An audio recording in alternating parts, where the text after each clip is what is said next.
John Walters is a film, theatre and television actor. He's a singer, guitarist, songwriter and a muso. He relocated to Australia in 1968, which was to give him an opportunity to pursue an acting career.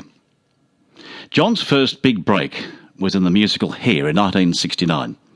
He played Claude. From then, he's gone on to many great things. I remember Rush being made up around Endeavour Hills here in Victoria. Play School, some 20 years on stage with The Sound of Music. Then Jesus Christ Superstar, Godspell, Rocky Horror Show, and more recently, The Woman in Black. A list which is endless. Now he's back with the return season of Lennon through A Glass Onion. It's a one-man show. John's on the line right now. Hello, John. How are you? Hi, I'm good. Thanks for having me on your show. Lovely to have you with us too. It's the first time I think I've had a chance over many, many decades to talk to you, and I've looked forward to this for some time today, so it's great. Great. I should hastily just say that it's a two-man show because anyone who's seen it will remember Stuart Terrietta, my accomplice who plays piano and adds a lot of his personality to the show. So yeah, it's two of us on stage the whole time, and musically speaking as well. That's how we do it. We've broken the music down and put it into a kind of acoustic sound. But Stewie's piano playing is like an entire orchestra. Yeah, it's great, isn't it? So, yeah. Really, really is good. 1969 Hair. I was in that audience up in Sydney. Yeah, the Metro Theatre. Yeah, the Metro Theatre in Sydney. Yeah, I remember that. Most certainly. What a great show for you to really start out your career here in Australia. Yeah, well, Hair was unique. Hair was an expression of everything that young people were feeling in the late 60s, and particularly as a reaction to the war in Vietnam, which was seen by a lot of people as just U.S. imperialism and not really a war that anyone else should be involved in.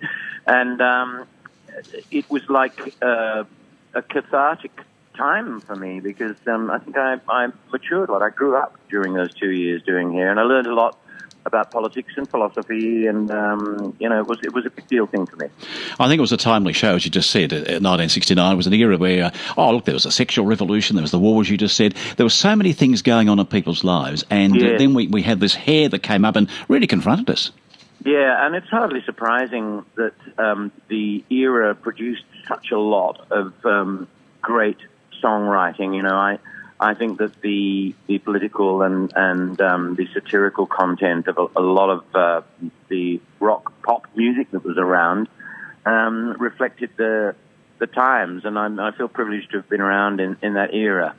John, you originally came out to Australia for a holiday, and then you decided to stay. What influenced you to stay?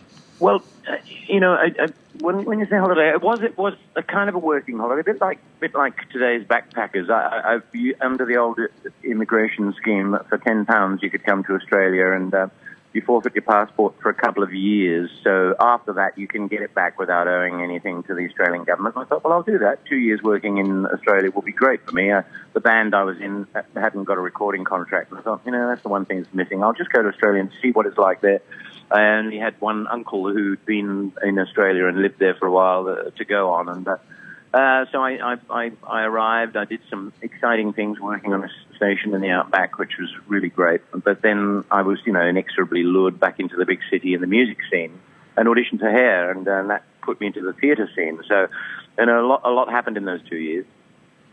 And you decided to stay, and we're so glad you did too. I did. I went back to England, but it was with the knowledge nagging in my head that I'd found a great place that suited me, and I suited it, and I really only stayed about 9 months back in England, having completed what I thought I should do, and I borrowed money to come back to Australia. You can't emigrate twice, apparently. well, John, we're the richer for you coming back. You mentioned there your band in the UK. It was the Riots, wasn't it? Yes, that's right. Yeah, it was a blues band, and more or less exclusively 12-bar blues, which is great. It was very hardcore, but it didn't sort of make so much commercial success. So I was always on with the guys to do a bit of top 40 material because I've never been afraid of the word pop music, and we lived in an era of the best pop music around, I believe. And of course, one of the greatest exponents was John Lennon, angry young man from Liverpool, and here I am years and years later, kind of keeping his memory alive by touring around the world. Well, let's talk about John Lennon, because there must be some love that you have for his work, obviously. You've had this show going for many, many, many moons now, and as you say, touring around the world with the two. What's the success behind the show?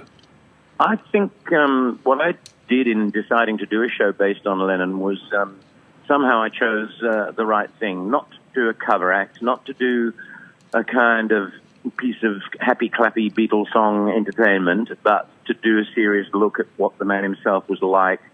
And it's rewarding because I think he was a genuine intellect, and what he brought to the world of pop music has changed it ever since. I mean, up until Lennon, people talked about their favorite color and their favorite breakfast cereal, and that was all the pop stars were asked to do, and it was all they ever wanted to do. But the involvement of young people in politics via music really, I think, started with Lennon. Not that he was strongly political in the very beginning. He was just different and quirky, and it was that difference and quirkiness that enabled him to be almost a satirist, I think, through his writing later on. So, yes, his work and him as a person, there were things that I looked up to. I've never really had any a sort of fanship about me with posters of people on my bedroom walls, but I did feel that Lennon was by far the voice most worth listening to out of all of the pop stars of the era. People say, would you do a show about Mick Jagger? And without any disrespect to Mick Jagger, great band frontman that he is, I think that interest is in John Lennon behind the music and John Lennon the man. John, you and I are a similar age, and I grew up with the Beatles, which you would have too. 68, I've got no shame in declaring. Yeah, well, I'm 70, just turned 70, so we're around the same point.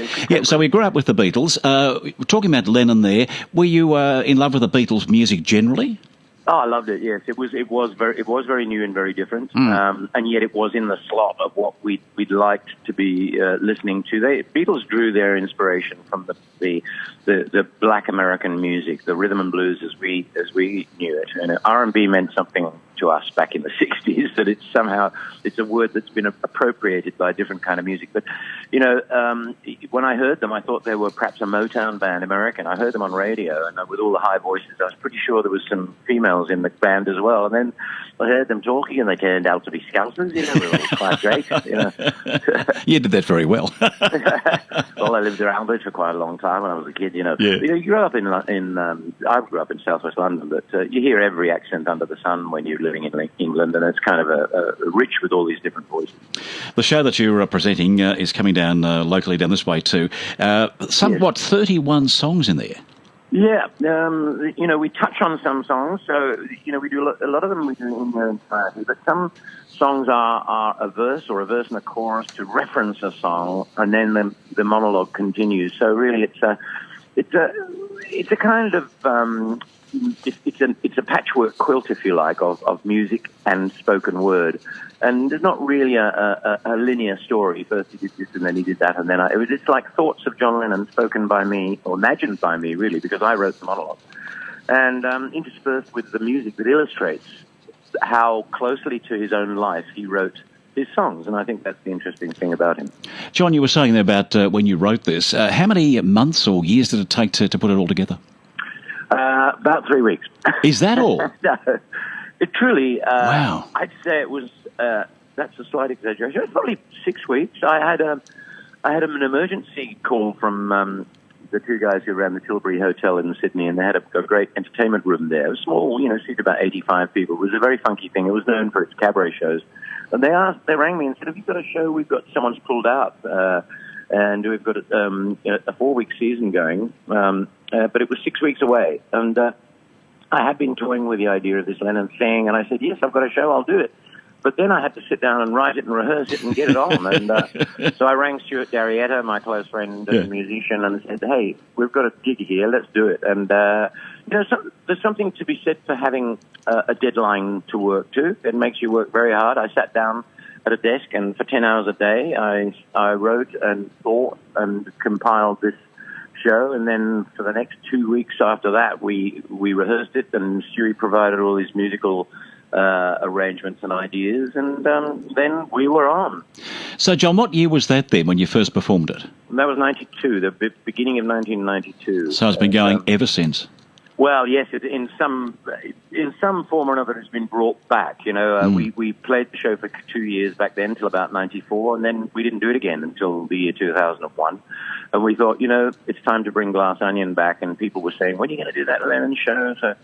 So we did it again, and then back in 2011, a few years ago, we decided to go back to it, and we made serious attempts to get a full copyright permission for all world territories by approaching Yoko Ono and her lawyers. And we were successful there, and Yoko was extremely gracious in giving us everything that we needed. So that's we've beautiful. Been to New York, Tokyo, UK, Canada. We've been around a bit. Daniel Taylor, I saw, does some work with you over in Canada and the US, isn't it? Yes, well, Danny did the UK tour for us, starting with a season in Liverpool. Now, he is a Liverpool-born lad and an actor, singer, and he has been our alternative to me doing the show. And he does a great job. He does it differently to the way I do, but that's because it's so personal that you have to make your own personal approach. And Danny's much more a direct, dressing to look like Lennon, and he's able to do that because he can do that. He get his faded jeans on, and he does more of a direct address to the audience, and it works whatever way anyone cares to do it, provided they invest enough emotion into it. And so that's something that I hoped to get going. It was an alternative casting, so that where the show was in demand in other territories and I was doing other things, we could still put the show on. John, what's your favourite song that you have in the show? Would it be Imagine? Well, look, Imagine is probably, it's one of the greatest anthemic songs ever written, but there's a song which is on the Imagine album, and that's an album that really only got best remembered for its title song. But there was a song on that album called How, which is a beautiful song which describes the kind of loneliness of the human condition. And I do that. Not many people know it, but I find that they react to it very strongly because it's a gorgeous song. Of the better-known songs, I always cite Strawberry Fields Forever as probably my favorite way of appreciating how differently Lennon approached songwriting to anybody else who was around at the time, both in the lyrics and the verse structure and everything, and the chord structure. It's all very new and fresh and extremely exciting to listen to, particularly with all those recording techniques of slowing one track down, speeding another one up, and tying them together. It was an extraordinary piece of work. John, from All Saints to The Sound of Music and all of those shows over the years that you've done, and there's been hundreds of them, what have you enjoyed most of all? Oh, look, I do love working in film and television. It's very exciting to get a good result and to see something be successful. I was involved in some of the great Aussie movies of the 70s, the Breaker Morans and the stuff like that. But I guess I'm at my happiest when I'm on a big stage entertaining people, I think. And the big musicals is something that I've been fortunate, being a singer, to be able to be cast in those as well. So I've played Fagin, I've played Captain Von Trapp, I've played Professor Higgins in My Fair Lady, and I've had the opportunity to do these great roles. And I'd have to say, that playing one of those male leads in a big musical with a huge cast and an orchestra is one of the great experiences any performer could ever have.